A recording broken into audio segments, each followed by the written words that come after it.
fear, to get rid of this attachment for material life, one has to inject within their lifestyle some Krishna consciousness, something spiritual, something that can help you test of life. Because everyone will have them. Everyone. There's no one going to be free from it. Everyone will have a test. And if we think that when this test comes that we'll be able to resolve it by some material formula, it's not going to happen. It's not going to happen. It'll just create more chaos in life. And we see that going on in society. We cannot resolve the problems of life by some material solution.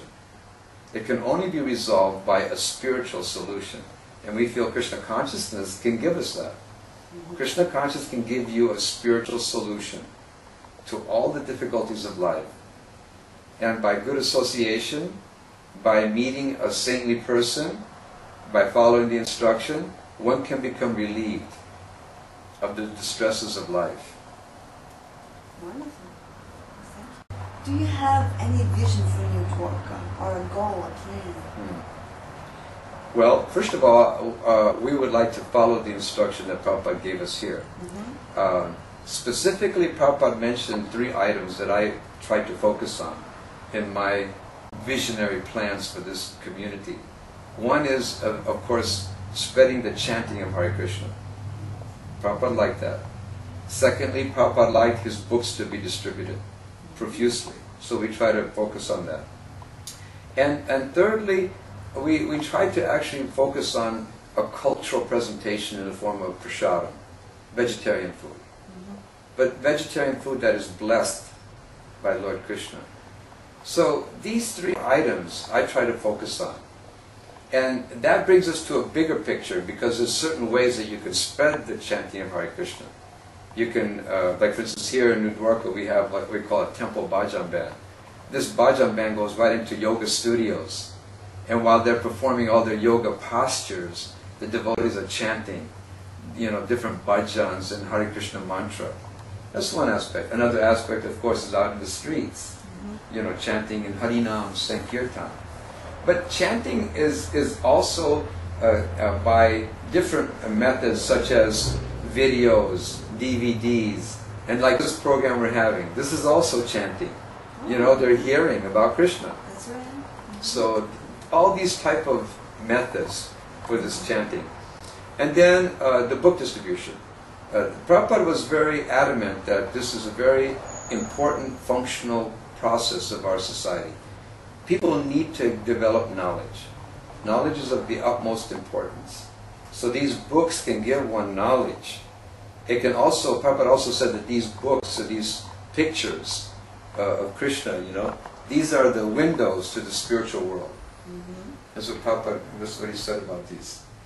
So when people get these books and see these beautiful pictures painted by devotees, it's like a picture, or I should say a window, into the spiritual world.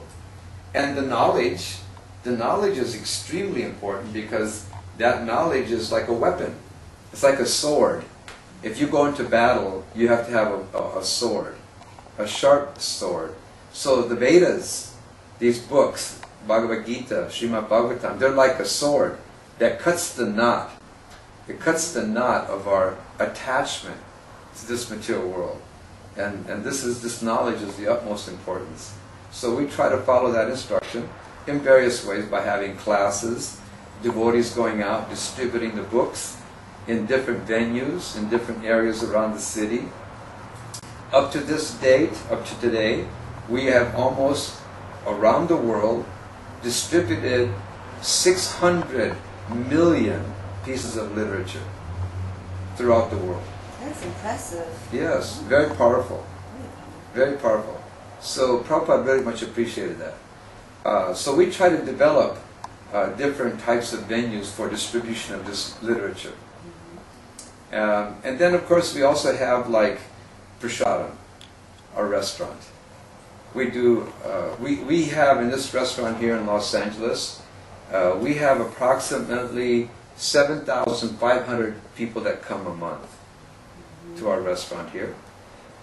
This particular restaurant not only does it give people an opportunity to taste Krishna Prasadam, but we also use it as a venue for maintaining the temple. It helps us maintain our project here. It helps us just to go through the nuts and bolts of our society on a daily basis.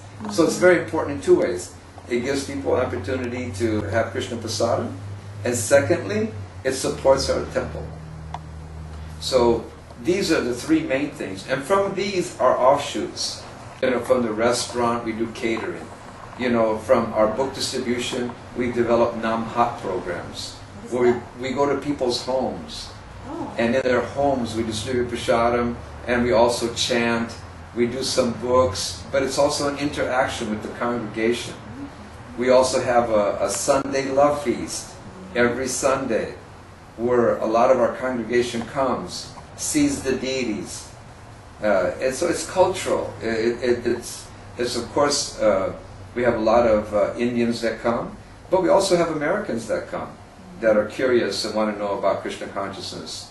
Just like in the restaurant that we have here in Los Angeles, our biggest clientele is of Americans, local people that come to the restaurant to take Krishna Prasadam. As far as the chanting, another aspect of the chanting would be for us to have our students go to colleges and universities and there make presentations, set up book tables, so it's a whole scheme of things that we do in order to, you might say, spread the Krishna consciousness movement. And that is really what our vision is for this temple here, to actually become expert in those particular three items. And from that comes a cultural presentation, because if you go out and do this and people want to come somewhere and find out, well, where do you live? What do you do? So there you have like a temple, and in the temple we have deities, and from there we're trying to develop the temple, maybe develop some structure, do things, various things in order to increase people's knowledge and understanding of Krishna consciousness. So our future in the next 5 years is to develop more classes for people to be able to attend, so they can learn about Krishna consciousness. We also want to become more tuned into our congregation. What we want to do is we want to really develop a good Sunday feast program where people can come and get a real quick, you might say, a quick shot of Krishna consciousness. If they're here for a couple hours, we want them to hear some chanting, a good lecture, and nice Krishna Prasadam. So we have a plan in the next couple of years to really try to upgrade that, make it very nice, make it very pleasant, a good experience. And then we also have a wonderful gift shop. Yes. And it sells a lot of nice things there from India and around the world. Yeah. And people in California are inclined towards that.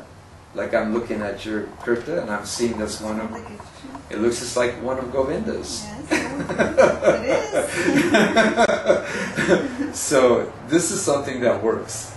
We're finding this works for us here. And so we want to stay on that course. Just improve. Become more expert. Thank you so much. You're very welcome. Thank you.